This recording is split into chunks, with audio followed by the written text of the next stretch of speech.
अस्सलामुअलैकुम, मैं शर्फ आज़म आप सभी का इस्तकबाल करते हैं अपने ही पसंदीदा यूट्यूब चैनल शर्फ आज़म ऑफिशियल में। साथियों, आज के इस वीडियो में हम आपको एक बिग प्रॉब्लम के बारे में बताने वाले हैं। ये बिहार डीएलएड एंट्रेंस एग्जाम 2024 के लिए है और बिग प्रॉब्लम ये है कि बहुत सारे बच्चे जो है कॉल और SMS करके वो खुद भी परेशान होते हैं और मुझे भी परेशान करते हैं। और वो उसका ज़्यादातर क्वेश्चन ये होते हैं कि सर हम जो है उर्दू की जगह हिंदी लेना चाहते हैं या फिर हिंदी की जगह हम उर्दू लेना चाहते हैं, तो क्या ये ऐसा हम कर सकते हैं या नहीं कर सकते हैं। यानी कि वो जो है 10th में भी उर्दू रखा था और वो जो है इंटर में भी उर्दू रखे हुआ था, और वो जब फॉर्म भरने के लिए गया तो उनसे जब साइबर कैफे वाले पूछते हैं कि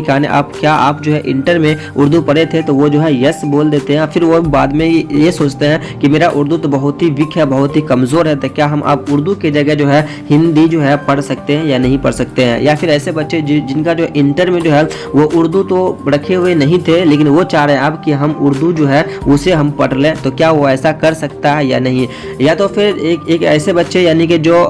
मदरसा बोर्ड से है और उनका जो है 10th में जो है वो 50% मार्क नहीं है, लेकिन उसके इंटर में 50% मार्क है, तो क्या वो इस फॉर्म को वो भर सकते हैं या नहीं भर सकते, यानी कि वो डीएलएड के लिए एलिजिबल है या नहीं है। और जब आप फॉर्म भर देंगे तो कैसे पता चलेगा कि आपको जो है डीएलएड में आपको उर्दू से ही आपके क्वेश्चन आने वाले हैं, यानी आपको उर्दू की तैयारी करनी चाहिए या फिर आपको हिंदी की तैयारी करनी चाहिए। इतने सारे क्वेश्चन को हम इसी वीडियो में आपको ये सारे प्रॉब्लम का सोल्यूशन हम आपको देने वाले हैं, तो दिल थाम कर इस वीडियो को लास्ट तक बने रहिएगा। जब आप साइबर कैफे वाले के पास फॉर्म भरने के लिए जाएंगे, यानी कि अभी जो है आप लोग का जो डेट जो दिया गया 15 फरवरी तक जी, इससे पहले आप फॉर्म भर लीजिएगा। ये आप लोगों के पास ये आप लोगों को हम एक बता रहे हैं क्योंकि लास्ट में होता गया कि आपका सर्वर जो है काम नहीं करता है, तो इस फॉर्म को आप जो है पहले भर लीजिएगा। जब आप भरने के लिए जाइएगा तो सबसे पहले आपके पास होने चाहिए यानी कि 10th और 12th के जो है आपके पास जो है सर्टिफिकेट होने चाहिए, यानी कि मार्क्स होने चाहिए। अगर आप अपेयरिंग वाले हैं तो भी जो है आप इसे भर सकते हैं, लेकिन इसमें होता क्या कि आपको 10th में है 50% नहीं है, लेकिन आपको 12th में जो है 50% है, तो क्या आप फॉर्म भर सकते हैं। तो जी आप जो है फॉर्म भर सकते हैं। अगर आपके 10th में नहीं है तो कोई बात नहीं है, लेकिन आपको जो मांगा गया है वो आपके इंटर का मांगा गया कि इंटर में आपके जो है कम से कम जो आपको 50% मार्क्स होने चाहिए, तो ये आप भर सकते हैं। चाहे आप मदरसे बोर्ड से हो या फिर आप जो है किसी भी बोर्ड से हो, तो आप जो है इस फॉर्म को भर सकते हैं। अब जब आप फॉर्म भर लीजिएगा जी, अब जब आप जो है फॉर्म भर लीजिएगा, जब आप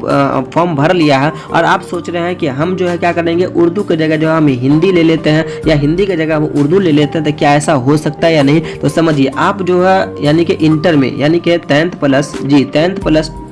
प्लस 2 में आपने जो उर्दू रखा था, क्या रखा था, उर्दू विषय रखे हुए थे, और अब जो चाह रहे हैं क्या कि हम उर्दू जो है से उर्दू ना लेकर के हम हिंदी लेना चाहते हैं, तो समझ लीजिए या तो आपका 100 नंबर का हो या आपका 50 नंबर का हो जी, तो ऐसा आप बिल्कुल कर सकते हैं, ऐसा आप कर सकते हैं। यानी कि अगर आप जो है जब एग्जाम देने के लिए जाइएगा और आपके पास जो है एक लैपटॉप पे आपको जो ऑनलाइन जब टेस्ट लिया जाएगा, यानी कि जब एग्जाम देंगे, तो आपको कोना में 3 बिंदु देखने को मिलेगा। कितना बिंदु, 3 बिंदु आपको कोना में देखने को मिलेगा। उस जगह आप जो है उर्दू के जगह पर हिंदी या फिर हिंदी के जगह पर उर्दू जो आप उसे एडिट कर सकते हैं, वहाँ पे आप जो है उसे कर सकते हैं। लेकिन अगर कोई बंदा ऐसा है जिन्होंने इंटर में जिन्होंने उर्दू नहीं रखा हुआ था, लेकिन अब वो चाह रहा है कि हम जो है उर्दू दें, तो क्या वो उर्दू दे सकता है, तो नहीं, वो जो है उर्दू नहीं, यानी कि वो उर्दू का एग्जाम नहीं दे सकता है। अगर आपने जो उर्दू का जब एग्जाम दीजिएगा, यानी कि जब उर्दू जब आपका जो है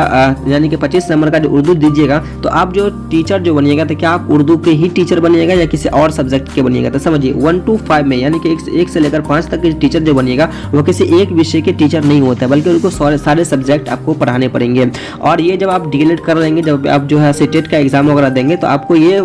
यानी कि आपको खुद ब खुद पता चल जाएगा कि आप जो है आपको किस सीट पर जानी चाहिए या नहीं। ये है कि आप अगर उर्दू यहाँ पर रखे हुए हैं तो बाद में चलकर आप जो है उर्दू के सीट पर भी बहाली हो सकते हैं। अगर आप एक बच्चा मतलब कि आप ये चाह रहे हैं कि हम उर्दू के बजाय हम हिंदी ले लें, तो क्या होगा, तो देखिए उर्दू वाले बच्चे को स्पेशली क्या कहा गया कि उसको 10th यानी कि 10% उसको आरक्षण दिया जाएगा। कितना परसेंट, 10% आपको आरक्षण दिया जाएगा। तो एक बच्चे ये भी पूछ रहे थे कि सर हम उर्दू नहीं लेंगे, हमने इंटर में तो उर्दू रखे हुआ है, लेकिन हम उर्दू का एग्जाम नहीं देंगे, हम हिंदी से देंगे, तो क्या ये 10% आरक्षण मिल सकता है। तो नहीं भाई, ये आपको नहीं मिल सकता है। यदि अगर आपने 10th के वाला यानी कि 12th में आपने उर्दू रखे हुआ था, लेकिन आपने उर्दू का एग्जाम नहीं दिया है एंट्रेंस में, तो आपको ये 10 यानी कि 10% जो आपको आरक्षण मिलेगा, यही आपका यानी कि 10% आरक्षण जो है यही आपको गवर्नमेंट कॉलेज में आपका नामांकन करवाएगा, यही आपका एडमिशन करवाएगा। इसलिए आप जो है उर्दू का विषय यानी कि चूज कीजिए, ये उर्दू का जो है विषय आप चूज कीजिए। तो जो विषय जो हम चूज किए हैं, तो क्या मेरा सारा सब्जेक्ट उर्दू में ही रहेगा या सिर्फ उर्दू की जगह पे उर्दू रहेगा। जाएगा। देखिए अब